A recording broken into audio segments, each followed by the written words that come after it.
welcome everybody to the 5th episode of Why Reading, and it just keeps getting better. And today I get to be joined with Rebecca Baer.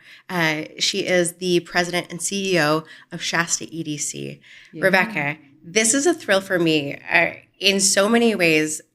I'm going to let you introduce yourself and tell us more about your role at the Shasta EDC. But the reason that I got so excited to have you on is because when I look at our community and I look at the professional business aspect of what Shasta County is really doing and our community as a whole, when I go online, your group, your company, you guys have done such a beautiful job of representing the possibility, the opportunity, and really what Reading really and Shasta community really is. Yeah. So please tell me who your group is, who you are, how you got involved in your position today. Yeah.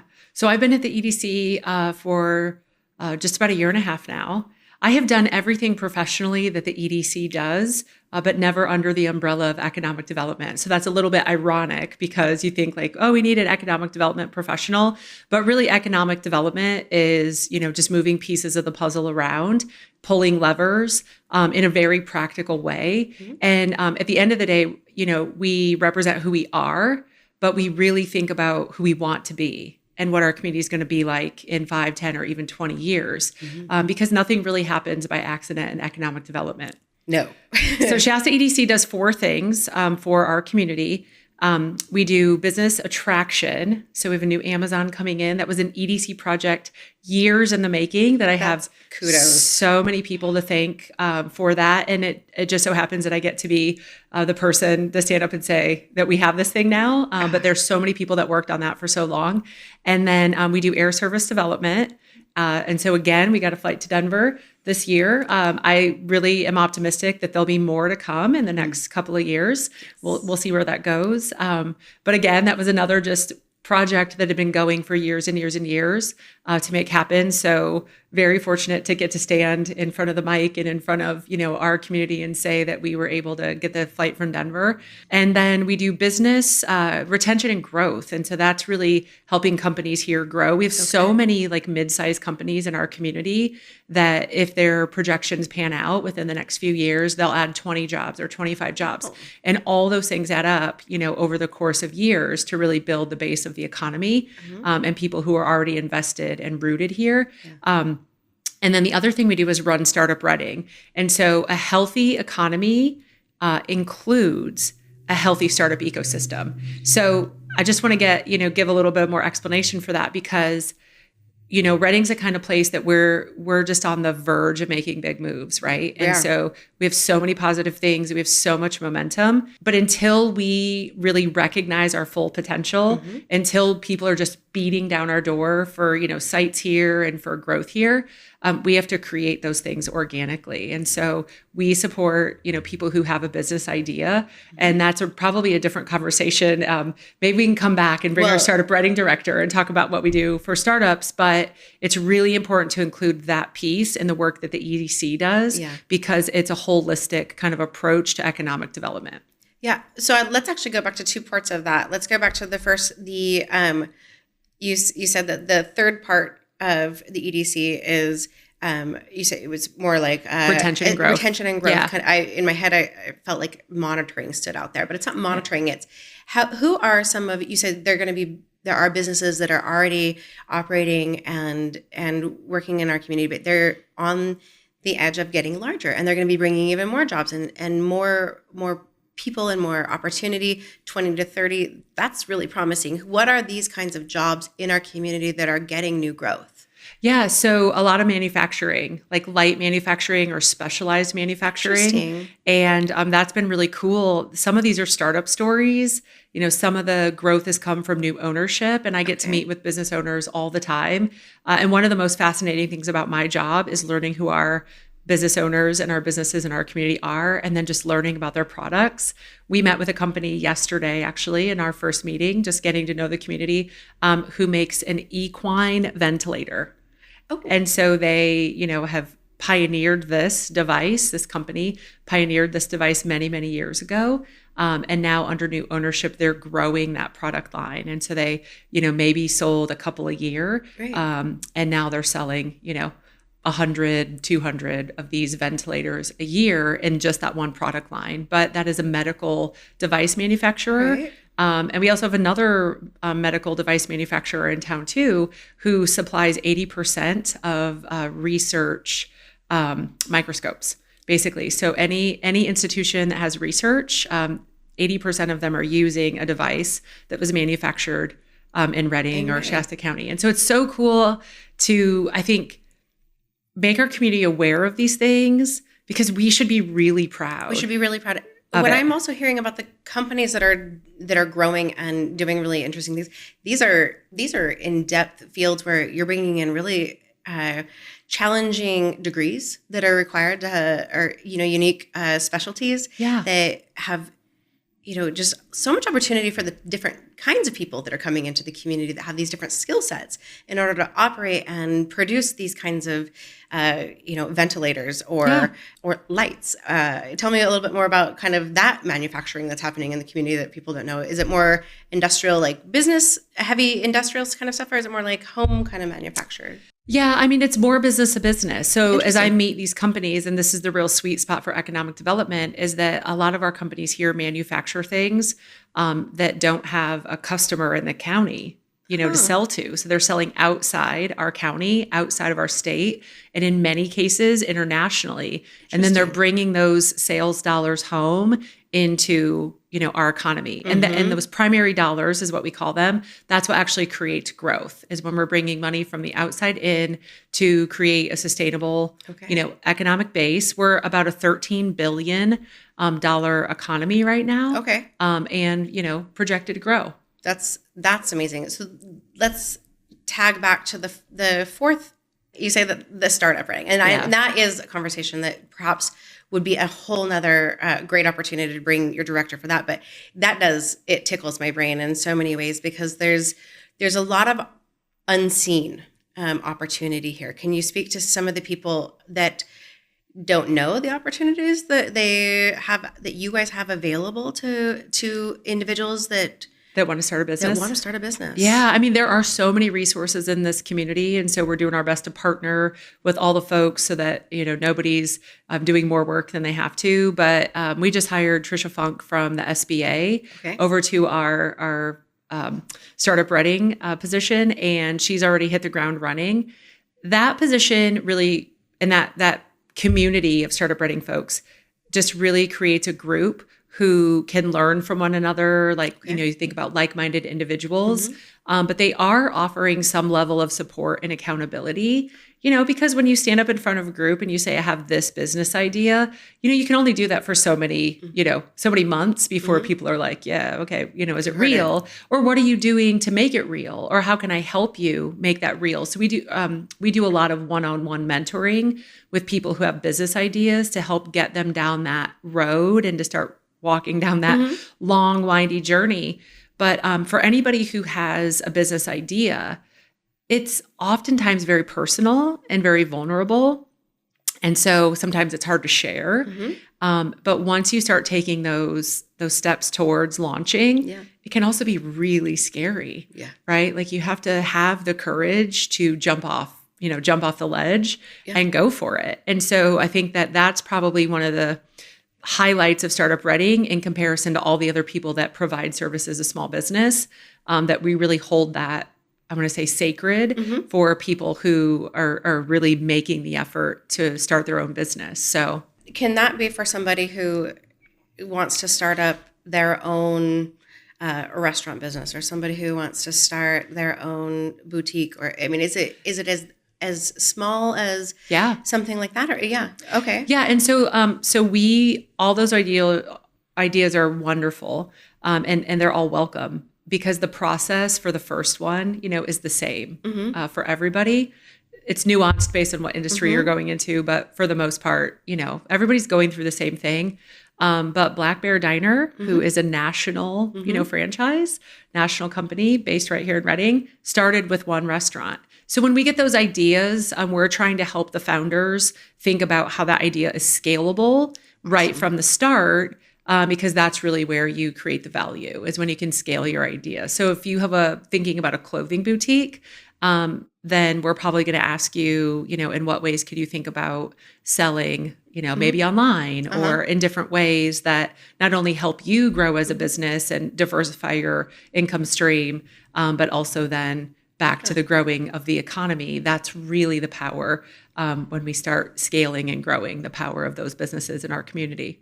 That's awesome. I was also thinking to like maybe graduates of some of the trades and getting their own businesses started. Like, you're a recent grad as a plumber and you want to get involved in the community in that way and get your own, but maybe they don't have the beginning steps to say, okay, how do I get the business license? How do I, getting incorporated and all those things. So that's something that we'll help them with in that process. And then we work with the local Small Business Development Center. We work with, the Women's Business Center at Jedi, those partnerships who are helping people do the same things to get those things done. And when you think about any of the trades, I could think of a national either franchise or a national outfit that does that trade. And so oftentimes I think we say like, okay, that person's going to open this plumbing business in our community.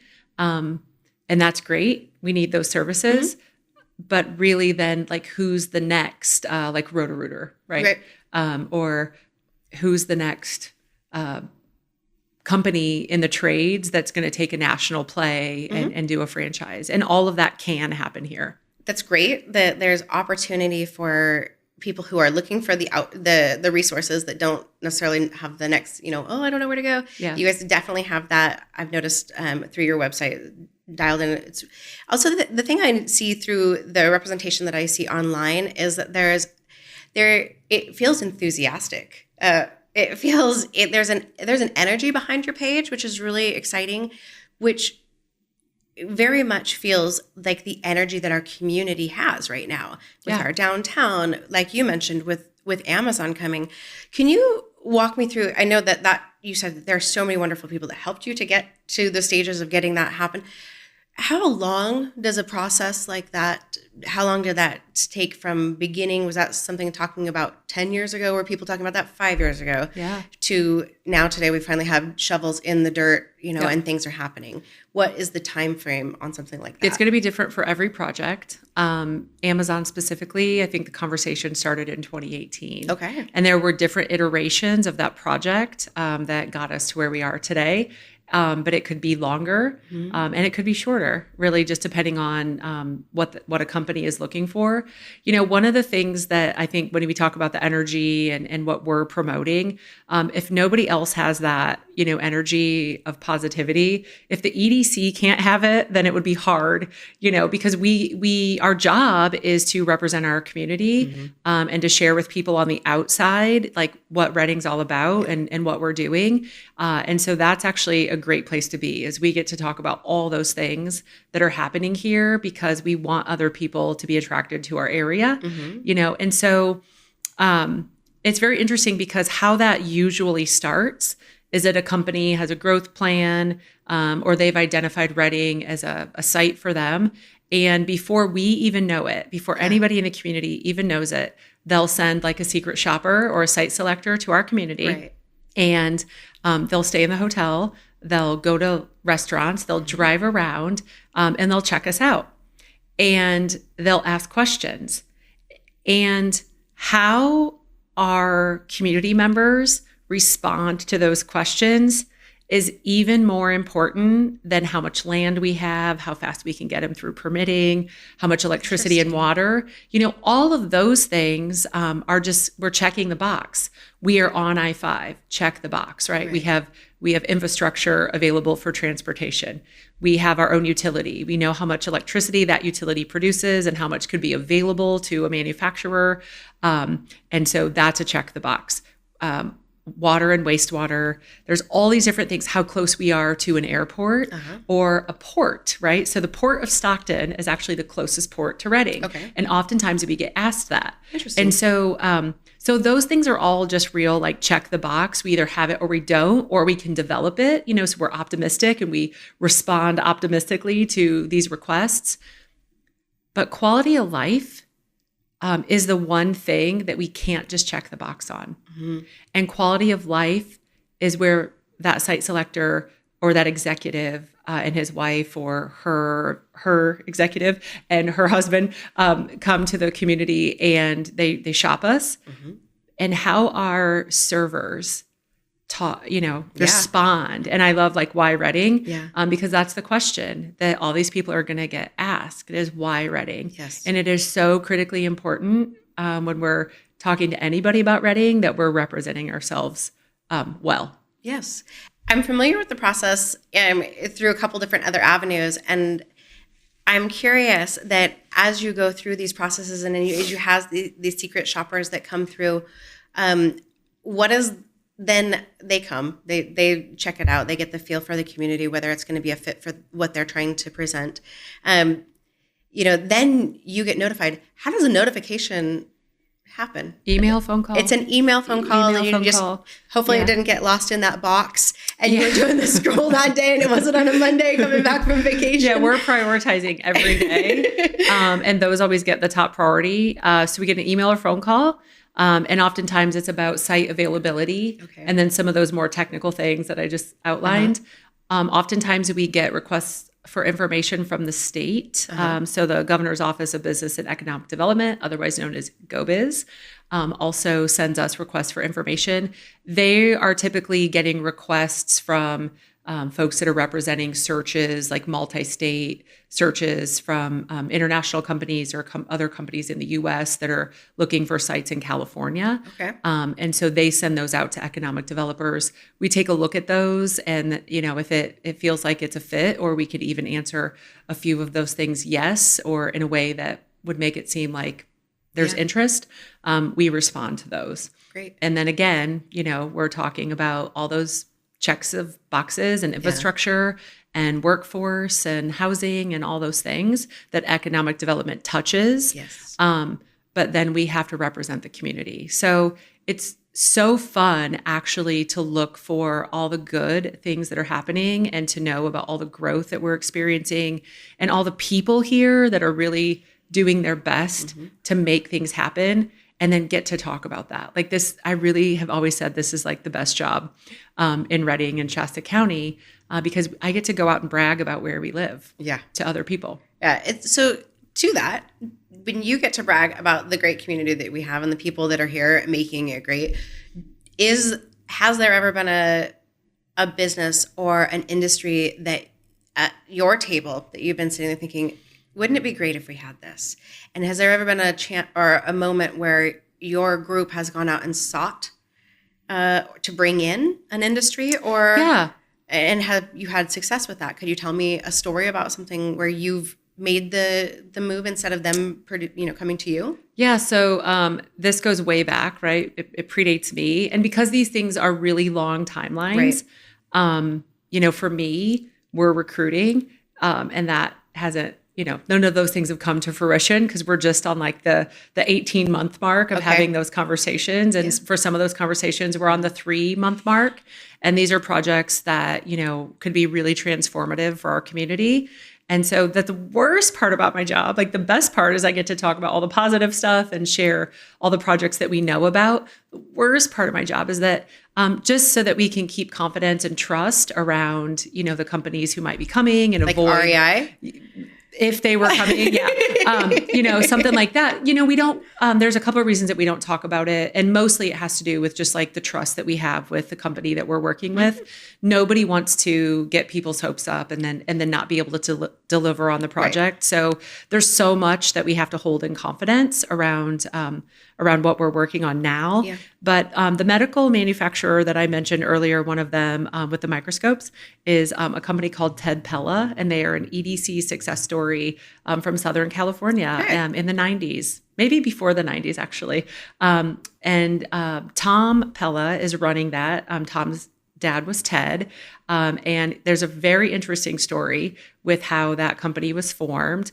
But Tom's mom was the science person and the technical person. And so she was developing these microscopes at a time when women really weren't like high in the scientific field or, weren't recognized. Not a lot of regard and status. And yeah, exactly. And then, and Tom's dad, Ted, was a sales guy. And so it was a perfect marriage in many ways.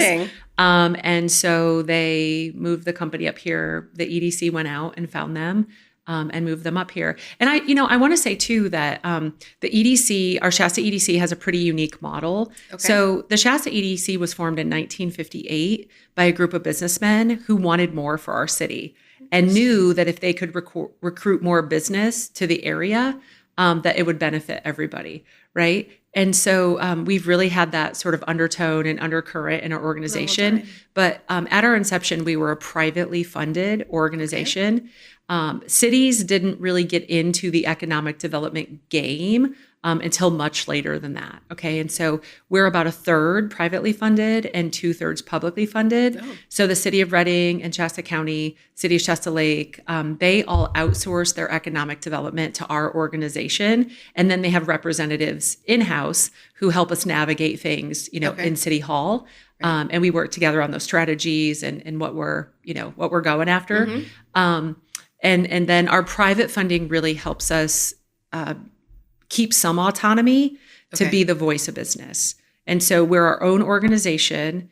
And if you kind of think about it, the cities and the county are we have a very good client and partnership relationship with them. Right. But ultimately, we are supported by the business community, and we're a recognized voice of business people in our community who have, the influence to make things happen independent of what's going on in local government.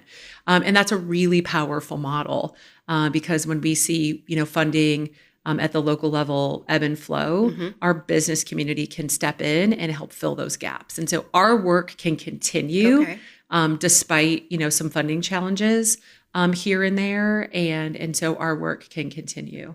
So starting in, you said 1958 with a group of gentlemen, and it's remarkable to see you as a woman at the head of the industry now. How much has the Shasta EDC grown? How many people are players in terms of how many people are playing behind the scenes to help our community grow and develop to what we're seeing now? Are we hundreds? Are we 50s? I mean, how many unspoken heroes are out there? We have a 20-member board. Okay. And we have about 60 investors. And some of our board members are also investors, as you can imagine. So that 60-ish people that are investing in the work of the EDC are invested in our community's success. So all of them, all 60 of those people are unsung heroes of economic development. Right. But we also have city staff, county staff working for the same thing in partnership with the EDC, and then all of our elected officials. But really, to broaden that scope, anybody who wants to grow our economic base, and to really be hopeful about what we can become, is really like an unsung hero. All of the servers and front desk people at hotels who are saying nice things about Redding without knowing why those guests, are coming in. Those people are unsung heroes. I think about the work of the McConnell Foundation. SPI is an unsung hero. A lot of times we do work that doesn't directly benefit anyone, but it benefits most. Yeah. And there are lots of people, big players that are coming together to make those things happen. So I think as long as you're working for us or you're working with us, you get to wear the title as being an unsung hero because it's a community effort. Yeah. And so saying nice things about Redding when you're in Redding and outside of Redding, goes so far. It just goes so far. And we look at cities, earlier I said that there really are no accidents at economic development. I was recently at a conference in Detroit, and I grew up in Northern Indiana when Detroit was not a place that anybody wanted to be. And it certainly, even in recent history, has had its set of challenges. Yes. But there was a woman who in Detroit, made this whole campaign about say nice things about Detroit. Oh, I mean, before we got started, that's kind of was my impotence for doing the Why Reading is the when I transitioned to this amazing community, and I was so excited. I wanted more people to have the excited feeling that I carry because when I tell people from Idaho or the very places that I live in Redding, California, and they get online and they say Redding, and I say, you have no idea, this place is amazing, and I gush, and I think that the energy that I have is definitely being represented, and I think it's through businesses like yours, where there is, and let me get my fingers back, there's the second part of what you guys do that I want to come back to, because it got me really excited. It's something that it makes me thrilled because I love to travel. And I tell everybody that we're centrally located. You can be anywhere in a moment here. And I used to always say, well, we have the Sacramento airport just a couple hours south, and it's an international airport, and you can go anywhere. But we are really growing here. We're getting Denver's huge. How long did that journey take to play? Years, right? More years than I know of. I've heard 10 thrown out there. I've heard 20 thrown out there. So there's so many factors outside of our control when we do that air service development. And there's a team of 3 of us that go to conferences. I, again, get to go and talk about growth in our community and how new development of routes will positively impact the economy. Of course, the airlines want to hear that, we have a growing population, that people are choosing to fly in and out of Redding instead of driving to any of the, neighboring airports. Right. That is the single most important factor, is that the people who live in Redding, which we in the airline service development industry call our catchment area, so that people who live in Redding and around Redding will choose to fly out of our airport instead of driving anywhere else, right? That is the single most important factor that the airlines actually study, is what are the behaviors of your community, public. Your public right now. And so with the growth of the airport, of course, we attract more of those people in because they have more options. After Denver launched, we looked to see how many destinations folks from Redding can get to with one stop, and it's over 150 worldwide. So you can go anywhere, pretty much anywhere in the world, one stop.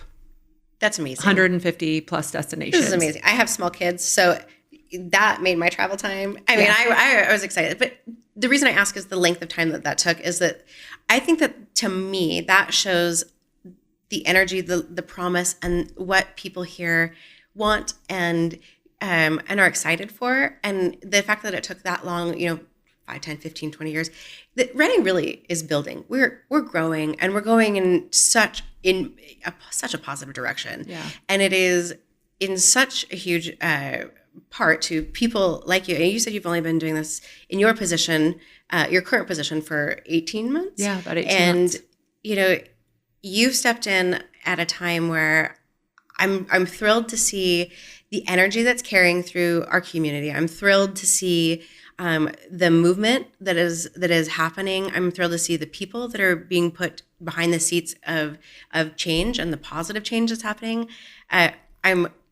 I'm still gushing that you're here. I think this is just really fun for me because you represent the positive growth. You represent the beauty of the community.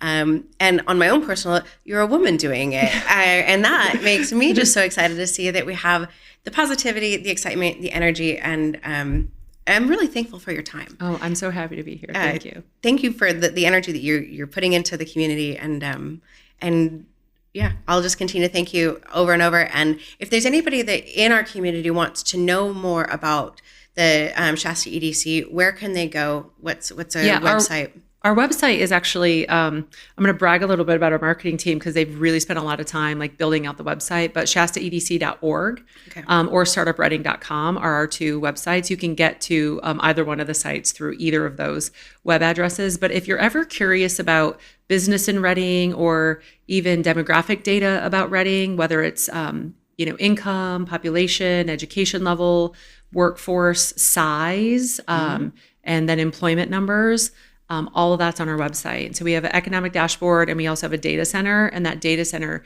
will deep dive you into business in Reading. So if you want to ask, how many food manufacturers do we have in Reading, and how many employees, or, is there an opportunity to do that here? What does that look like? You can dig into that data. And then you could always email EDC at shastaedc.org. What I love about a small town is that even though we're a really small team, we're actually very accessible, and so anybody can email us anytime with questions, or if it's a small business owner or somebody who has a business idea and just wants to talk to somebody about that business idea. We are accessible, and we do those one-on-one conversations all the time. I'm proof of that. You guys are accessible. I've used your website multiple times. Being in real estate, it's so helpful when I have a family coming into the area and the spouse does something and different from what the spouse's job is bringing them in, and so they need to find out, will my profession work here?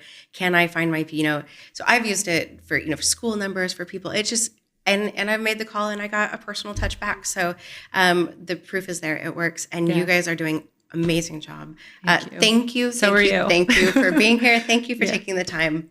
And stay tuned for our next episode. Go on and enjoy your day, and stay tuned with Why Reading, and check out the website. And thank you again. And say nice things about Reading. And everybody say nice things about Reading. There's nothing. Why would you not? Why would you not? There's so many nice things to say. I mean, even on a rainy day, there's something great to say in Reading. So thank you again. Thank you.